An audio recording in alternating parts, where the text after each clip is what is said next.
Hello friend, સ્વાગત છે તમારું મારી ગુજરાતી રસોઈ ટિપ્સ ચેનલમાં। તો આજે આપણે બનાવીશું ઉનાળાની ગરમીમાં શરીરને ખૂબ જ ઠંડક આપતું અને લૂથી બચાવે તેવું બિલ્લાનું શરબત। તો ચાલો આપણે બિલ્લાનું શરબત બનાવવાનું શરૂ કરીએ। તો બિલ્લાનું શરબત બનાવવા માટે તમે અહીંયા જોઈ શકો છો, મેં એક અહીંયા બિલ્લું લીધું છે। તો સૌથી પહેલાં આપણે બિલ્લાનો અંદરનો જે પલ્પનો ભાગ આવે છે એ આપણે એક બાઉલની અંદર કાઢી લઈશું। તો હવે આપણે બિલ્લાને તોડી અને અંદરનો પલ્પનો ભાગ કાઢી લઈશું। તો તમે જોઈ શકો છો અહીંયા પલ્પનો ભાગ એકદમ સરસ અહીંયા નીકળી રહ્યો છે। તો આ જ રીતે આપણે બધો જ પલ્પ કાઢી લઈશું। તો હવે આપણે જે પલ્પનો ભાગ છે એક બાઉલની અંદર કાઢી લઈશું।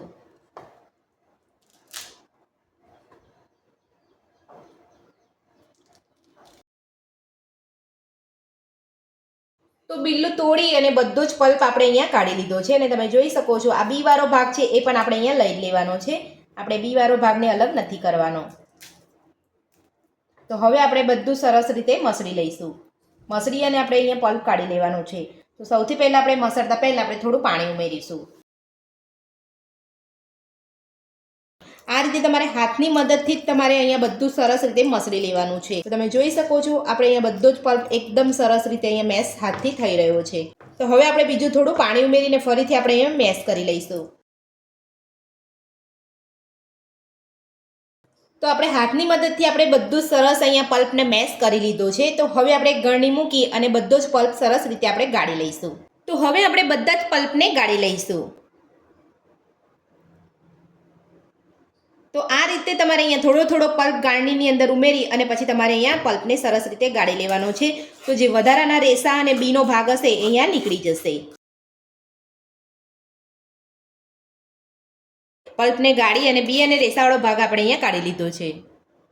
તો આ જ રીતે આપણે બધું સરસ ગાળી અને બી ને રેસાવાળો ભાગ આપણે કાઢી નાખવાનો છે। આ આપણે અહીંયા ઉપયોગમાં નથી લેવાનો। અને જો તમે ઉપયોગમાં લેવા માંગતા હોય તો આની અંદર થોડું પાણી ઉમેરી અને ફરીથી તમારે આ રીતે ગાળી લેવાનો છે। તો એની અંદર જે બચેલો પલ્પ હશે એ પણ નીકળી જશે। તો હવે આપણે આ જ રીતે બધો જ પલ્પ ગાળી લઈશું। તો તમે અહીંયા જોઈ શકો છો આપણે પલ્પ અહીંયા સરસ રીતે ગાળી લીધો છે। તો હવે આપણે તેની અંદર થોડું પાણી ઉમેરીશું।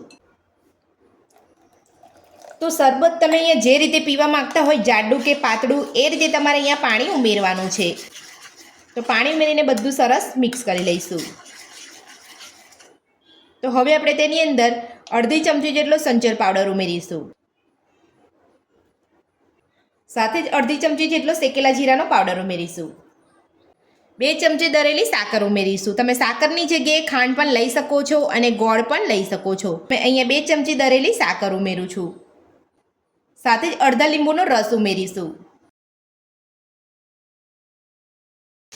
તો મારી આ રીતે તમે બિલ્લાનું શરબત બનાવશો તો જેને પણ ભાવતું નહીં હોય ને જે પણ ઘરમાં પીતું નહીં હોય તે પણ તમારી પાસેથી શરબત માંગીને પીશે, એટલું ટેસ્ટી અહીંયા શરબત બનશે।